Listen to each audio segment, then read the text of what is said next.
La Liga stadiums that no longer exist. Campo del Sequiol. Based in the Valencian community, the Campo de Sequiol is the former home of Club Deportivo Castellón. Opened in 1923, a year after the club was founded, with the stadium closing its doors in 1947. It held a capacity of 8,000.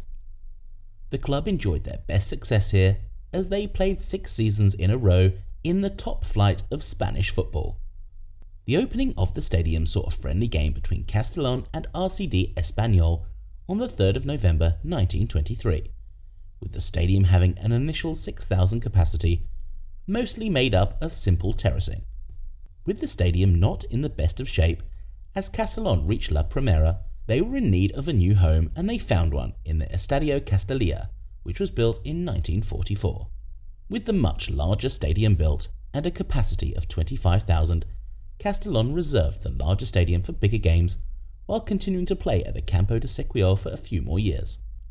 The last match at the stadium came on the 2nd of November 1947 in a 2-0 loss to Malaga, as the club then moved permanently into the Estadio Castalia. Today the site is occupied by the Teachers' School. Estadio Chamartin. A multi-purpose use stadium in Madrid, mainly as Real Madrid's home ground from 1923 to 1946. The opening day saw Real Madrid take on Newcastle on the 17th of May 1924 in a 3-2 win, and the final official match saw Real Madrid win 2-0 against CD Alcoyano in a Spanish Cup game. There was a closing friendly 3 days later before demolition, and Real Madrid moved to the famous Santiago Bernabéu Stadium. The club built a stand that could seat 4,000 people with terraces holding another 11,000. The majority of people wanted to call the stadium Campo del Real Madrid Football Club, but most referred to it as Chamartin. Due to the Spanish Civil War, the stadium was damaged, but reopened in the late 1930s with a capacity of 22,500. Then club president Santiago Bernabéu made plans to replace the stadium, and in 1943 the land surrounding the Chamartin was bought and construction began on the new stadium. The Chamartin was demolished to make way for the completion of the Santiago Bernabéu Stadium, which was built partly on the old stadium and the grounds of Villa Ulpiana. Estadio Bardin. Home to Hercules from 1932 to 1954. It held 8,000 and opening day came on the 18th of September 1932 in a match between Hercules and Real Madrid. It was an impressive stadium for its time, with a full-length covered stand as well as decent terracing around the other 3 sides. The end of the stadium came on the 27th of June 1954 as 12,000 people squeezed in to bid farewell to the Bardin. Hercules played Osasuna in a 2-0 victory that saw the home side achieve their return to the First Division. The club would then move on to La Vina. Estadio de Nervion. Estadio de Nervion opened in 1928 in Seville and was the home to Sevilla FC until 1958. It held 20,000 people. The opening game at the stadium was Sevilla against Real Betis on the 10th of July 1928.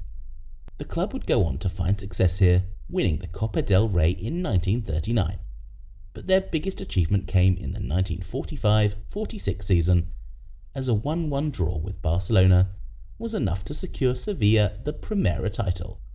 The last game at the Nervion came on the 25th of May 1958, with Sevilla winning 2-0 against Las Palmas.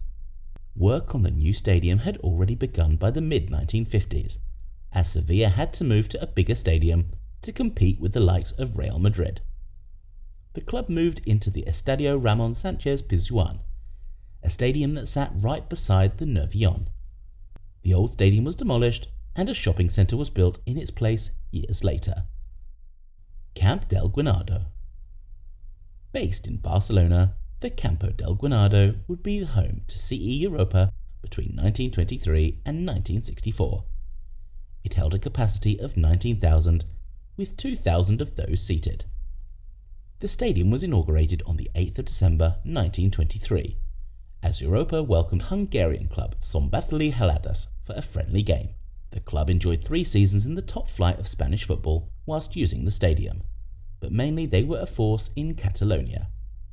Due to financial difficulties, the club merged with Gracia FC to form Catalunya FC for the 1931-32 season, but it shortly folded afterwards, with both clubs returning to their original names. Europa FC moved on to the amateur leagues, while Gracia FC continued to play games at the Campo del Guinardo for a few more seasons in the Catalan youth leagues. The stadium was converted into a velodrome in 1942 before it finally closed its doors in 1964, and was demolished as a result of the urban growth of the city to build houses. Camp de la Cor, the home to FC Barcelona from 1922 to 1957. Camp de la Cor is the stadium where FC Barcelona won their first La Liga, and the stadium acted as the nursing ground for the Barcelona of today. The first game played at the stadium was between FC Barcelona and St Mirren on the 20th of May 1922.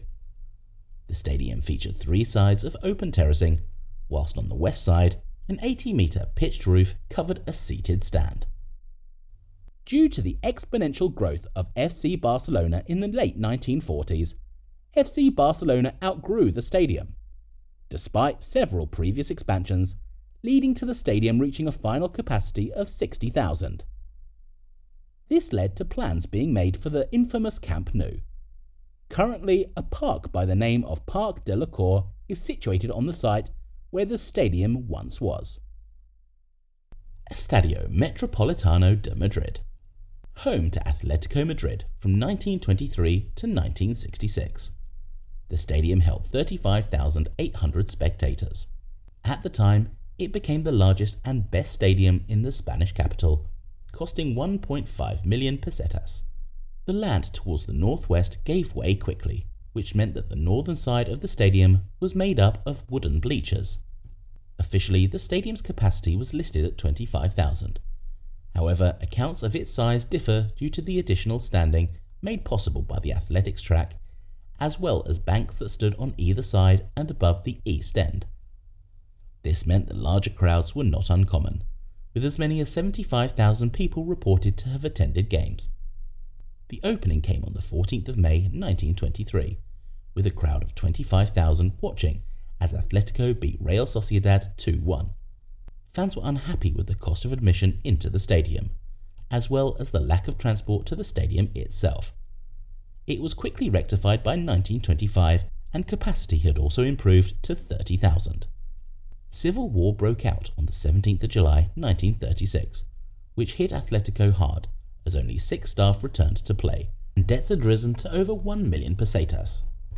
The stadium had been destroyed in the process to make matters worse. Work was underway to rebuild the stadium by 1940, with a new main stand, as well as new terracing for the first time at the east end. The re-inauguration came on the 21st of February 1943 in a 2-1 win against rivals Real Madrid. By 1960, a new stadium had been planned, and Atletico purchased land in 1961, selling off the Metropolitano, which meant the club played the 1964-65 season at the Bernabeu. They agreed a deal to return to the Metropolitano for a final season in 1965-66, and gave the stadium a much-deserved send-off by winning the La Primera title. The last game at the Metropolitano came on the 7th of May 1966, in a 1-0 Copa del Generalissimo quarter-final first-leg win against Athletic Club, before the club moved south to their new stadium. The Metropolitano was demolished and replaced by residential and office buildings. Camp de la Creu Alta. Built in the Catalonia region for CE Sabadell FC in 1905, as interest in the club was growing. It held 15,000 people at capacity and closed its doors in 1968. A velodrome and simple bleachers were included in the stadium, which was constructed quite fast. The stadium's grand opening came on the 3rd of June 1905 in a match against Football Club X, who would later become Espanyol. Sabadell was granted permission to host the Salou Cup final in 1906 and the first official Campionat de Catalunya final in 1907, due to the stadium's size and the quality of the playing surface. In addition, Sabadell claims that when they faced the local university team on the 6th of August 1912 in front of 2,000 people, Creu Alta was the first venue in Spain to stage a match with floodlights.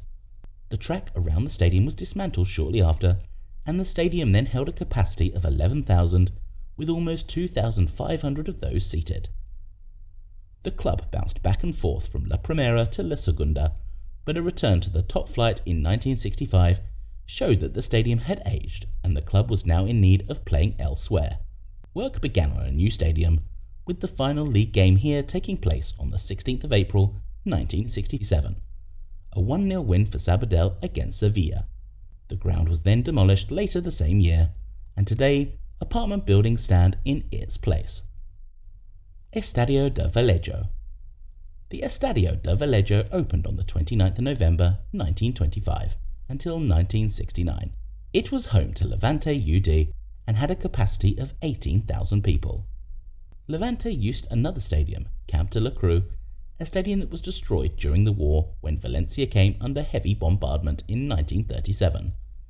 The club then returned to the Estadio de Vallejo, which was compact. In the 2 seasons that Levante enjoyed in the top flight in the 1960s, the club had come to the realization that they could attract a large crowd and that the Estadio de Vallejo was vastly outdated. The club bid farewell to the stadium on the 28th of April 1968. The site of the Estadio de Vallejo was sold on for housing. Estadio Torrero. Former home of Real Zaragoza, Estadio Torrero was built in 1923 and it closed its doors in 1970. At capacity, it held 15,020 spectators. The opening of the stadium saw a 4-1 defeat to Osasuna on the 7th of October 1923. All 4 sides of the ground had concrete terracing, while the west side had a pitched cover over the terrace that was then replaced by a raised stand. It was one of the best stadiums outside of Catalonia and Basque Country, which meant that the Estadio Torrero was chosen to host the 1927 Copa del Rey final. Due to heavy rain, a retaining wall at the back of the east terrace collapsed on the 11th of September 1949, during their first game back in La Segunda, killing 1 fan and wounding 7 more. The east terrace was then extended, meaning the stadium could hold 20,000 people. Real Zaragoza played its last match here on the 28th of April 1957, a goalless draw against Real Sociedad as they moved on to La Romareda. The Estadio Torrero continued on as a council-owned stadium into the 1970s, while Real Zaragoza occasionally used it for training. It was demolished in the 1980s, and today on its site there are houses as well as a small park, the civic centre and the municipal library of the neighbourhood. Campo de la Avenida de Catalunya. Opened in 1922 until 1972. The stadium was used by Club Gimnàstic de Tarragona. It held 10,000 people at capacity. Due to an increase in income and support, Nàstic moved into their own stadium in 1922 after playing games at Camp de la Germanates. The opening game at the Avenida de Catalunya saw 9,000 people watch on as Barcelona took on FC España on the 20th of February 1922. Fire damage to the stadium in 1938 caused redevelopment and the roof from Barcelona's Licor was brought. The final game here came on the 23rd of January 1972 in a game against Girona. The stadium site was then sold on to the municipality as Gimnàstic moved on to the José Luis Calderón. Campo de la Vina. The stadium opened in 1954 and was home to Hercules CF. It held 12,000 people at capacity. After their move out of the Bardin, Hercules returned to a renovated and expanded La Vina, which while it didn't have a covered stand, it did have more capacity. The stadium's last match came on the 19th of May 1974 in a remarkable game where Hercules defeated Cordoba 2-0 to earn promotion back to La Primera. The stadium was sold on to the local council. Today, the La Vina Square occupies its space, with part of the lines of the old playing field visible on the ground. Campo de Altabix. Opened in 1926, The stadium was the home of Elche CF until 1976 and held 15,000 people. It was inaugurated on the 17th of October 1926 in a friendly match between Elche and Levante, ending in a 2-2 draw. It had terraces that hugged the pitch on 3 sides, and a small tower with modest press facilities was located behind the goal at the 4th southern end, which tapered down as it headed east. No cover existed. Debuting in the La Primera in 1959 saw improvements made to the stadiums as shares were brought by the club also. Additional terracing was added as well as floodlights, but it was still the smallest ground in the top flight. The last game to take place here was on the 18th of August 1978, as Elche took on Portuguese outfit Os Belenenses in a friendly match. The stadium was closed in 1976 and demolished later in 1981. Today, various housing blocks stand in its place. Campo de San Juan. Opened in 1922 until 1982. It was home to CA Osasuna and held 20,000 people. Following their founding in 1920, Osasuna played at 2 venues until they settled down at home here at the Campo de San Juan. The opening game saw Osasuna defeat Arenas Getxo 2-0 on the 21st of May 1922. The club were promoted to La Primera in the 1930s, and they appeared in the semi-finals of the Copa del Rey, losing to Sevilla over 2 legs. The club finished in last place for their first season in the top flight. However, all 7 of their wins came at home here at San Juan. The return to La Primera came after the 1952-53 season, although a fire had destroyed the old wooden stand to the west of the ground. For their return, the stadium then erected a new stand and added terracing. Bouncing back and forth between the top 2 divisions for many years, financial problems were always close by, and with the stadium being the club's main asset, it had to be sold. The site sold for 40 million pesetas, with the last match coming on the 30th of April 1967, as Osasuna defeated Elche 2-0 in the cup. The site was then developed into housing. In October 2021, a commemorative pennant was installed in the place where the Campo de San Juan was located. Estadio José Zorrilla. Opened in 1940 and closed in 1984. The stadium was used by Real Valladolid and had a capacity of 18,000. Named after a poet from Valladolid, the stadium opened on the 3rd of November 1940, as Valladolid beat Arena Getxo 4-1. Opening capacity was at 10,000, and the stadium featured a covered stand that was 3/4 lengths, as well as a tower behind the east side. The stadium was extended in the 1950s to bring capacity up to 18,000, with additional terracing added. With Spain being awarded the 1982 World Cup, plans were made for a new stadium to be built as the José Zorrilla had seen better days. The last match of the 1980-81 season here saw the capacity record, as 22,000 people watched on as Real Madrid came to play. On the 7th of February 1982, Real Valladolid played their last game here as they beat Osasuna 2-0. The site was then used by the reserve team until a couple of years later when it was demolished and is now occupied by a department store. Estadio Castalia. The stadium was in operation between 1945 and 1987 and served as home to CD Castellón.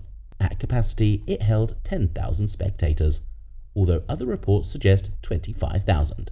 Work on the stadium started in 1943, and the opening game came on the 4th of November 1944, as Castellón took on Atletico Madrid. Castellón used the stadium sparingly at first, saving it only for big fixtures due to its reported 25,000 spectators. It wasn't until 1947 that they moved in permanently. The stadium's main standout feature was a marathon tower, standing over 40 metres. It took 25 years for the stadium to feature in the La Primera, as Castellón were promoted on the last day of the season with a win against Racing Santander. The following season likely is the club's best ever to date, as they finished 5th in the league, as well as reaching the cup final, eventually losing 2-0 to Athletic Club. By the early 1980s, the stadium was showing its age, and the club were in need of a new stadium. The decision was made to rebuild Castalia, with this one being demolished after a great send-off as Castellón defeated Recreativo Huelva 5-1 on the 11th of May 1986. The new Estadio Castalia was built in its place and opened in 1987. Estadio El Sardinero. The stadium was opened in 1913 and closed in 1988. It was the home to Racing Santander and held 20,000 spectators. The first game didn't go well for Racing, as they lost 5-0.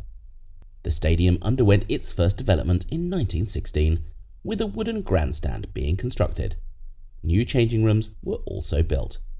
In 1923, with funds made from matches, the club added terraces behind the goals and extended other areas. It held its first international game on the 17th of April 1927, as Spain defeated Switzerland 1-0. The stadium then went on to host the infamous Copa del Rey final between Barcelona and Real Sociedad, a final that had to be played 3 times due to the first 2 games ending in a draw.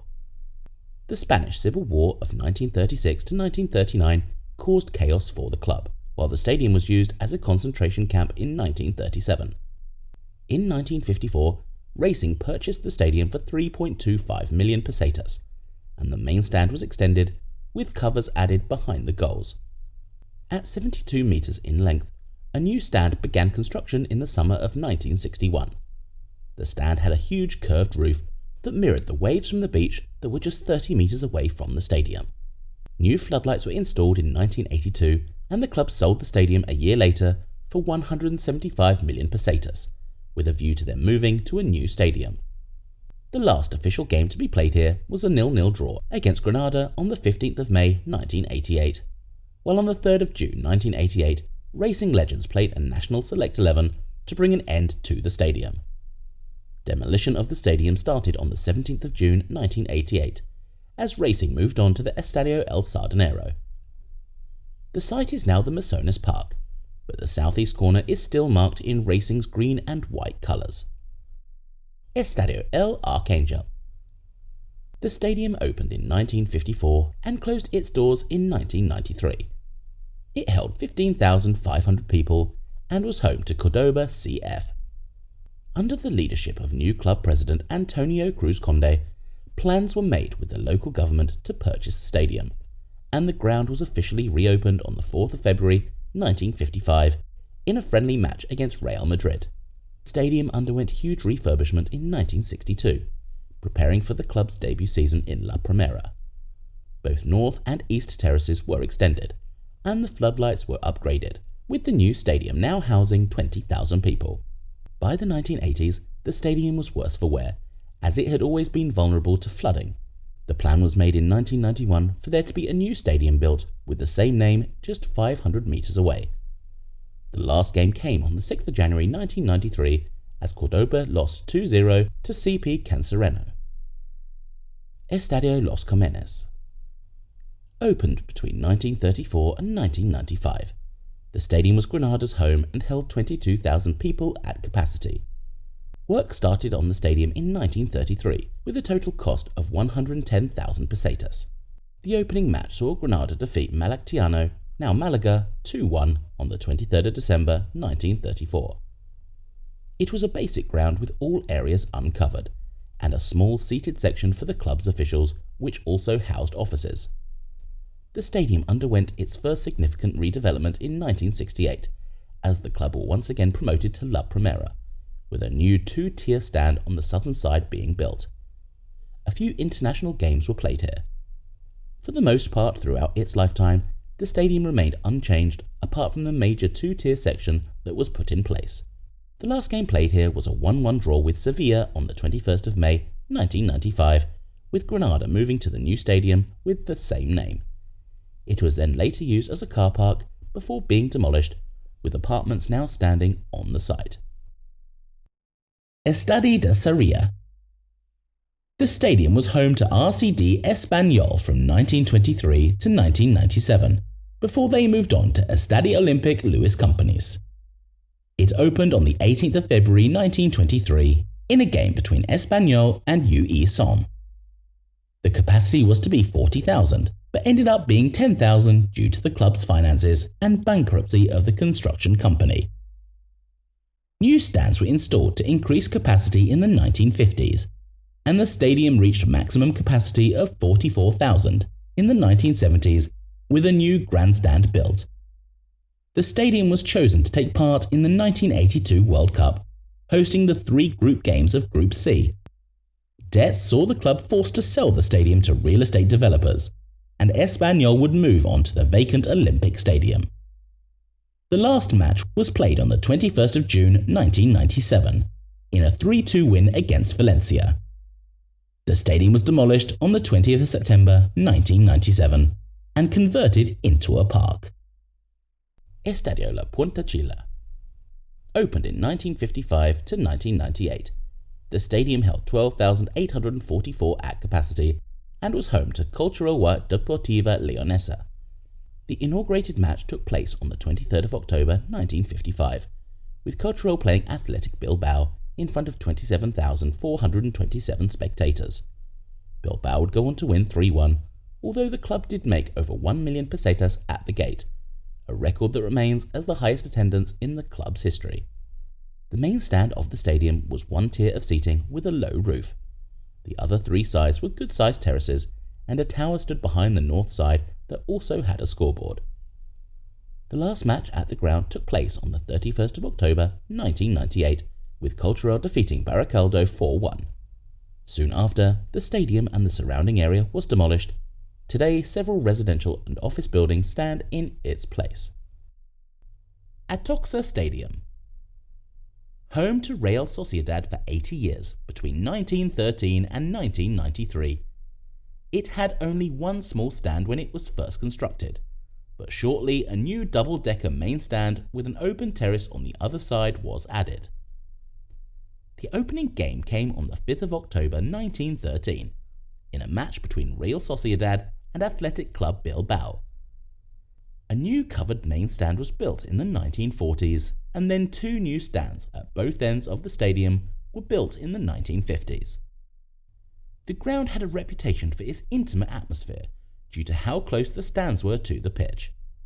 The lack of space, however, hindered the stadium for any future expansion plans, and around the 1980s, the capacity was about 27,000. Success of the club meant that they were looking to build a new modern stadium.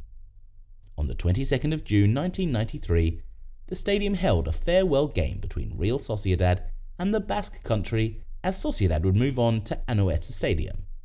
The Atotxa Stadium was demolished soon after, with residential buildings built in its place. Estadio Las Gaunas. Las Gaunas was opened in 1923 and closed its doors in 2002. It was used by CD Logroñés and had a capacity of 14,895. The first match to take place at the stadium was against French outfit Via Grand Air de Médoc, with Logroñés winning 3-0, on the 15th of June 1924. The stadium was among the most basic of grounds in the league at the time, the second tier of Spanish football, with a fenced-off ground that had a 20-metre stand. A terrace was built in 1954 at the southern end of the stadium, but it didn't improve much and the club found themselves in financial crisis. The local government purchased the ground in 1962, which saw some investment and changes made to the stadium. Covers were added over the north end and floodlights were installed in 1969. A large covered terrace was built in 1972 with a capacity of 5,000 people. With promotion in their sights to La Primera for the first time ever, Logroñés defeated Valencia 1-0 at Lagunas to secure their spot. But it was clear that the stadium wasn't up to scratch for the top flight, which meant a lot of quick building to be ready for the 1987 season. An all-seater stand was built on the north terrace, while another smaller stand was erected on the west. It became a compact, intimidating stadium, with the club's ultras playing their part in the early 1990s, and work began on a new stadium in 1997, just south of Las Gaunas. The final match took place on the 17th of February 2002, when Logroñés beat CE La Hospitalet 1-0 in front of 3,000 spectators. Estadio Carlos Tartiere. Home to Real Oviedo from 1932 to 2000. It held 22,000 The name of the stadium was dedicated to the memory of Real Oviedo's first president and founder, Carlos Tartiere. The opening game of the stadium saw Spain take on Yugoslavia on the 24th of April 1932. The stadium was damaged during the Civil War. The main stand was restored and a new roof was built over the terrace at the west end. Banks of open terracing made up the remaining area of the ground, and in the centre of the south side stood a tower with a scoreboard. The stadium was renovated for the 1982 World Cup when it held 3 matches and had a capacity of 23,500. In 1988, the stadium was the first in Europe to feature an electronic ticketing system. In 1998, the stadium had to be converted into an all-seater, which saw the capacity drop to 16,000. The stadium's final game saw Real Oviedo take on Real Sociedad on the 20th of May 2000 in a La Liga match. Capacity reduction in 1998 was the main reason for a new stadium to be built. In 2000, a new stadium with the same name was built, and this stadium was demolished in 2003. The city's Congress Palace was built on the land occupied by the stadium. Estadio de la Victoria. The stadium was home to Real Jaén and was open from 1944 to 2001. It held 11,500 spectators at capacity. The club moved into La Victoria on the 29th of October 1944.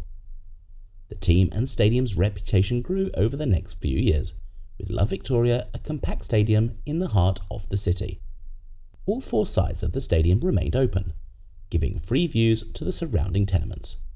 It wasn't until 1981 that the stadium added a low roof to the south terrace, with press facilities also moved to the south area.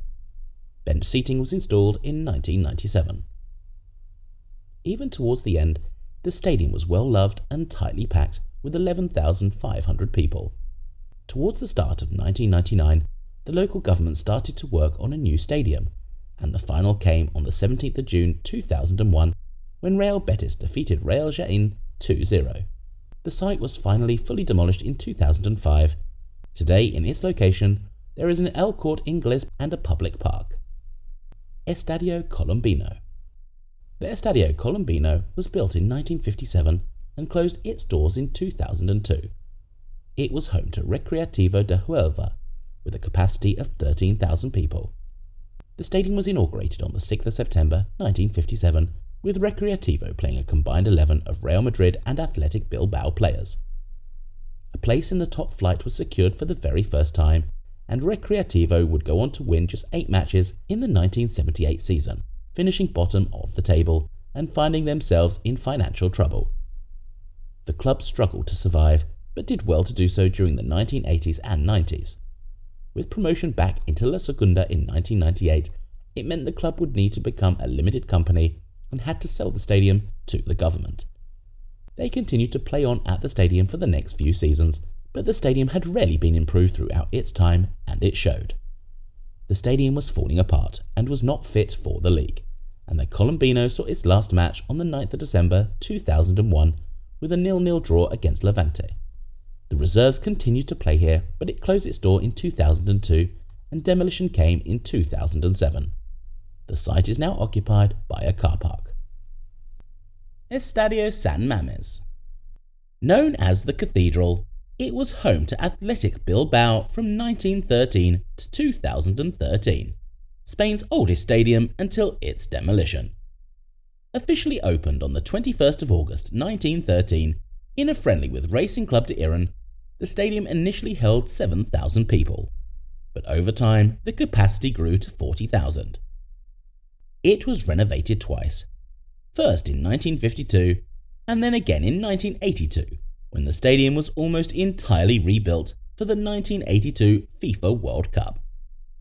The Spanish national side played a handful of games here also, but it was the Basque Country team that used it more between 1915 and 2011.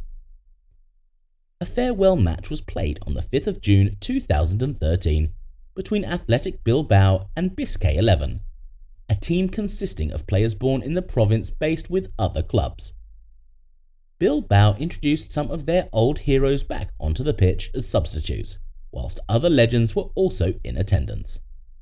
Demolition began the following days after the game to make way for the new San Mames that would stand adjacent to the old. Almost all of the stadium was demolished, while the iconic arch over the main stand would be preserved and moved to Bilbao's training ground. Estadio Insular.